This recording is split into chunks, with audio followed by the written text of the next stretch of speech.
What if you had everything and then lost it all? What if the people meant to love you became your enemies? And what if one magical night could change your destiny forever?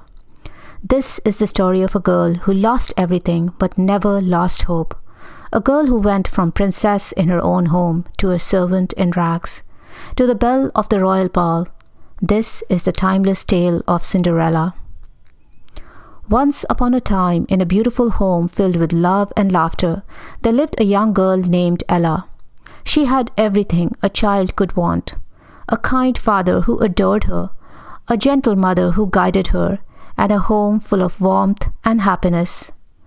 One sunny afternoon, Ella's mother knelt beside her in the garden, tucking a strand of golden hair behind her ear. Her mother's eyes were full of love as she spoke. "Remember, my darling," she said softly, "have courage and be kind. No matter what happens in life, if you are brave and good to others, you will always find your way." Ella smiled and hugged her mother tightly, never imagining how important those words would become. But happiness, as it sometimes does, came to an end. Tragedy struck when Ella's beloved mother fell gravely ill. Despite all their prayers and hopes, she passed away, leaving Ella and her father heartbroken. Ella sat by her father's side as she stared out the window, lost in grief. "She would want us to be happy, Papa," Ella whispered, though her own heart was breaking. Her father turned to her with tears streaming down his face. "You're so much like her, my dear," he said, his voice trembling. "So much like her." From that day forward, their home felt emptier, quieter, and sadder than ever before. Time passed, and Ella's father, hoping to bring happiness back to their home, decided to remarry. He introduced his new wife, a widow with 2 daughters of her own, with nervous optimism. "My dear," he said to his new wife, "I hope you'll welcome Ella as your own daughter." The stepmother smiled tightly, her lips curved but her eyes cold. "Of course," she said smoothly, "we are one family now." But Ella noticed something her father didn't see. Behind that smile, the stepmother's eyes were as cold as ice, and her 2 daughters looked at Ella with jealousy and scorn. Shortly after the marriage, Ella's father announced he must take an important business trip. Ella's heart sank with worry. "I'll only be gone a short while," he promised, embracing his daughter tightly. "Take care of your new mother and sisters while I'm away." Ella clung to him desperately. "Please come back soon, Papa, please."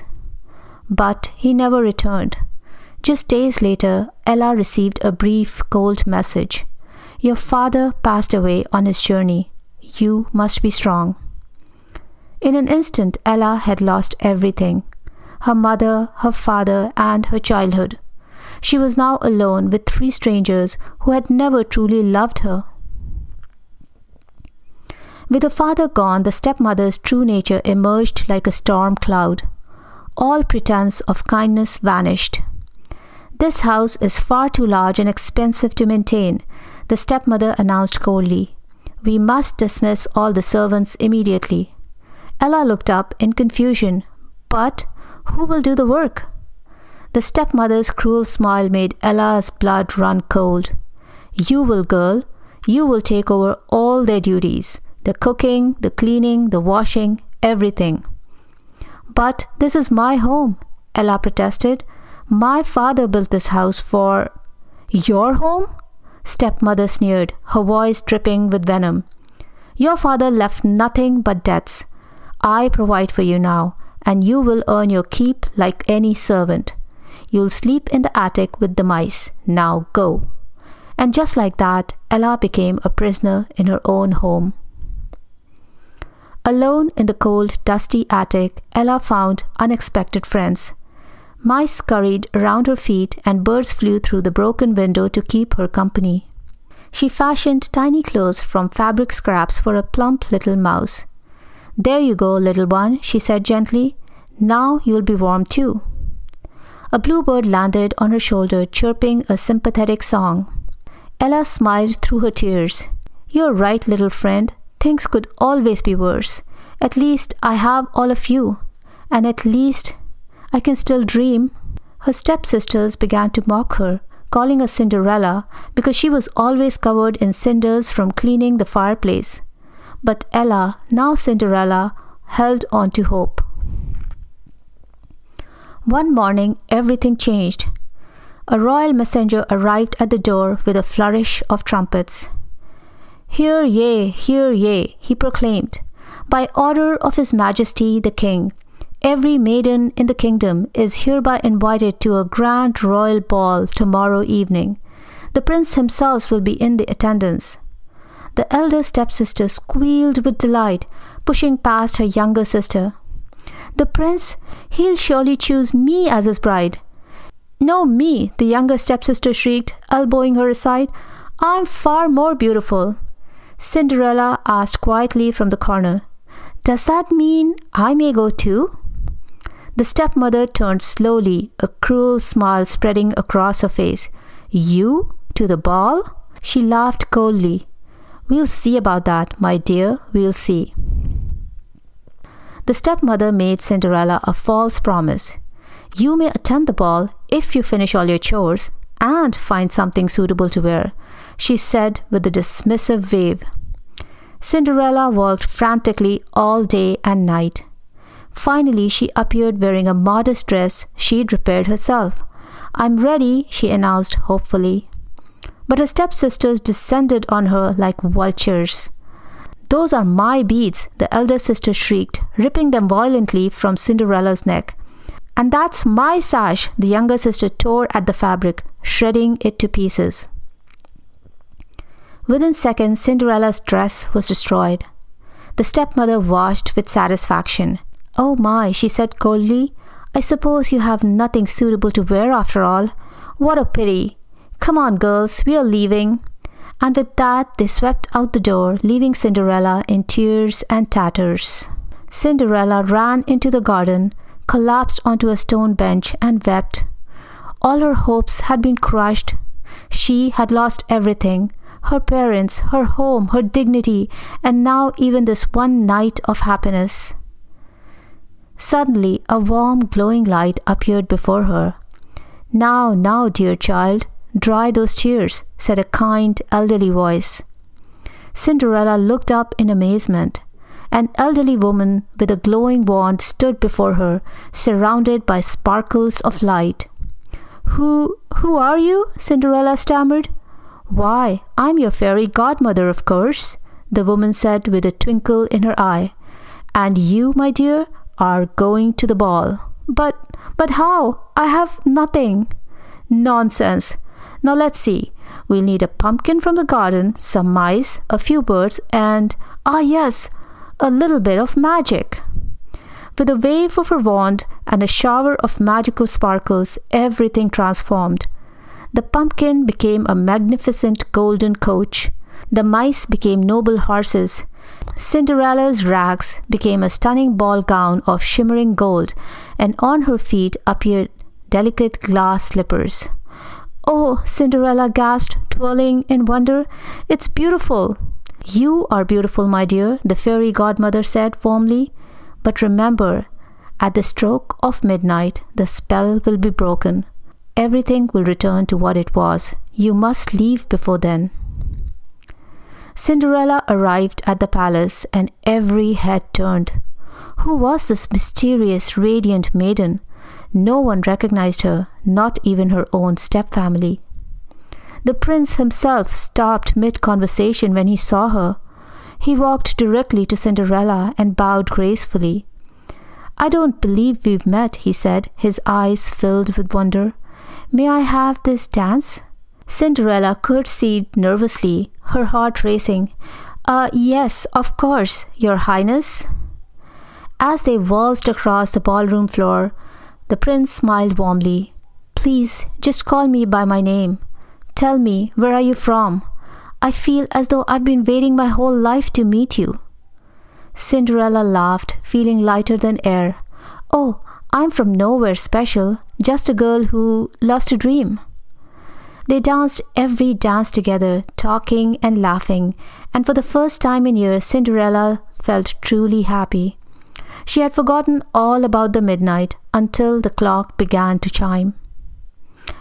Bong! The first chime echoed through the ballroom. Cinderella's eyes widened in panic. "Oh no, I must go, right now!" The prince reached for her hand desperately. "Wait, please wait. I don't even know your name." "I'm sorry, I can't. I have to." Cinderella pulled away and ran towards the grand staircase. "Please," the prince called after her, running to follow. "Will I ever see you again?" But she had already gone, racing down the palace steps. In her hurry, one glass slipper slipped from her foot, but there was no time to retrieve it. The 12th chime was about to strike. The prince reached the steps and found only the single delicate glass slipper glittering in the moonlight. He picked it up carefully and held it to his heart. "I will find you," he whispered. "I don't know who you are, but I will find you." The next morning, the prince summoned his Grand Duke to the throne room. He held up the delicate glass slipper with absolute determination. "Grand Duke, I will marry the maiden whose foot fits the slipper. Search the entire kingdom. Go to every house, every village, every cottage. Find her." The Duke bowed nervously. "But, Your Majesty, suppose we never find her? There are thousands of maidens in the kingdom." The prince's voice was firm and unwavering. "We will find her. We must. She is the one. She is the only one. Now go." And so the search began, house by house, door by door, maiden by maiden. Meanwhile, back at home, Cinderella hummed the beautiful waltz from the ball as she scrubbed the floor, reliving every magical moment in her mind. Her stepmother heard the melody and froze. She recognized that tune. It was the same one played when the mysterious maiden danced with the prince. Her eyes narrowed with terrible realization. "It was you," she hissed, grabbing Cinderella's arm. "You were the girl at the ball. That was you."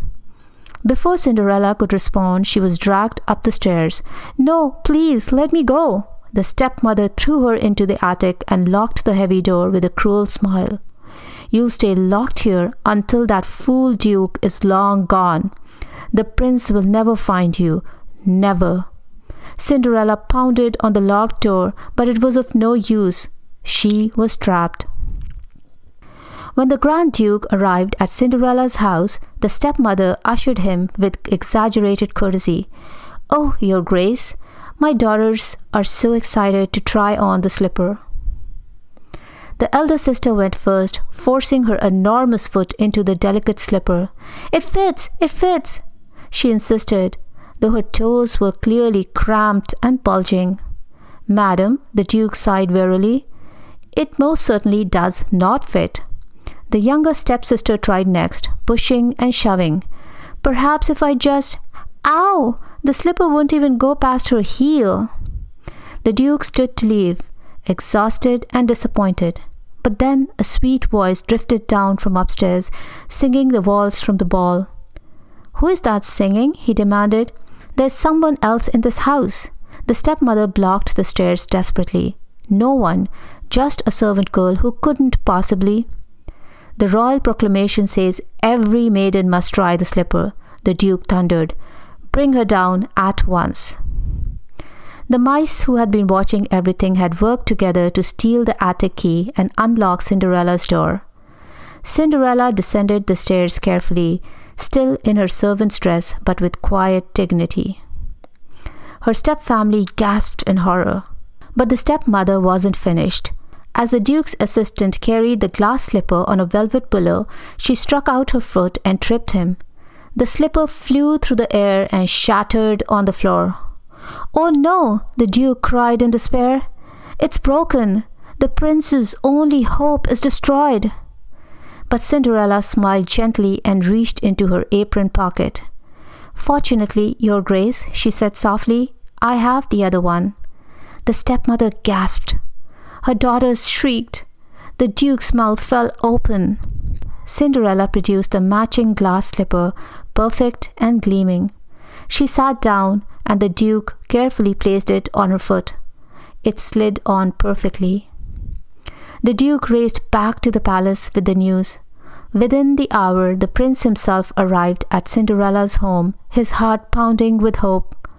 When he saw her standing there, no longer in a ball gown, but in simple clothes, his face lit up with pure joy.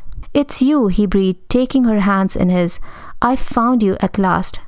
Cinderella beamed through happy tears. "And I've found my way home." The prince knelt before her. "Will you marry me? Not because you're a princess or because of the magical gown, but because you are the one my heart has been searching for." "Yes," Cinderella whispered. "Yes, I will." Cinderella and the prince married in a celebration filled with joy, music, and love. The entire kingdom rejoiced. And what of the cruel stepmother and stepsisters?